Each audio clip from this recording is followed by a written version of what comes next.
ವೀಕ್ಷಕರೇ, Big Boss Kannada season 11ನ win ಆಗಿರುವ ಹನುಮಂತನಿಗೆ ಬಿಗ್ ಬಾಸ್ ಪೇಮೆಂಟ್ ವಿಚಾರದಲ್ಲಿ ಮೋಸ ನಡೆದಿದೆ ಅನ್ನುವ ಸುದ್ದಿ ಒಂದು ಕೇಳಿ ಬರ್ತಿದೆ.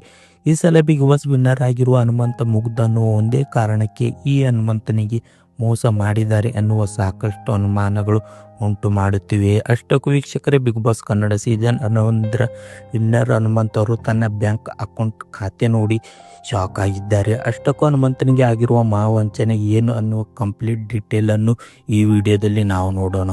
ಅದಕ್ಕಿಂತಲೂ ಮೊದಲು ನೀವು ಯಾರೆಲ್ಲ ಈ ಸಲದ ಬಿಗ್ ಬಾಸ್ನಲ್ಲಿ ಹನುಮಂತನಿಗೆ ಸಪೋರ್ಟ್ ಮಾಡಿದ್ರಿ, ಈ ವಿಡಿಯೋಗೊಂದು ಲೈಕ್ ಮಾಡಿ. ಹಾಗೇನೆ ಹನುಮಂತ ಇರಲಿಲ್ಲ ಅಂದರೆ ನಿಮಗೆ ಪ್ರಕಾರ ಈ ಸಲದ ಬಿಗ್ ಬಾಸ್ ಯಾರು ವಿನ್ ಇದ್ರು ಅಂತ ಕಮೆಂಟ್ ಮಾಡಿ.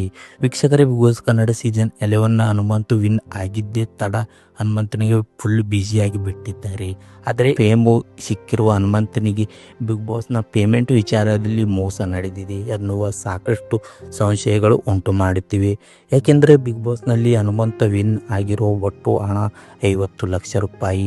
ಅದರಲ್ಲಿ ಟ್ಯಾಕ್ಸ್ ಕಟ್ಟಾಗಿ ಒಟ್ಟು ಸಿಗಬೇಕಾಗಿರೋದು ಅವರಿಗೆ ಹಣ 36 ಲಕ್ಷ ರೂಪಾಯಿ. ಆದರೆ ಸ್ವಂತ ಹನುಮಂತನ ಹೇಳಿಕೆ ಪ್ರಕಾರ ಹನುಮಂತನ ಬ್ಯಾಂಕ್ ಅಕೌಂಟ್ಗೆ ಬಿದ್ದಿರೋದು ಮಾತ್ರ 32 ಲಕ್ಷ ರೂಪಾಯಿ.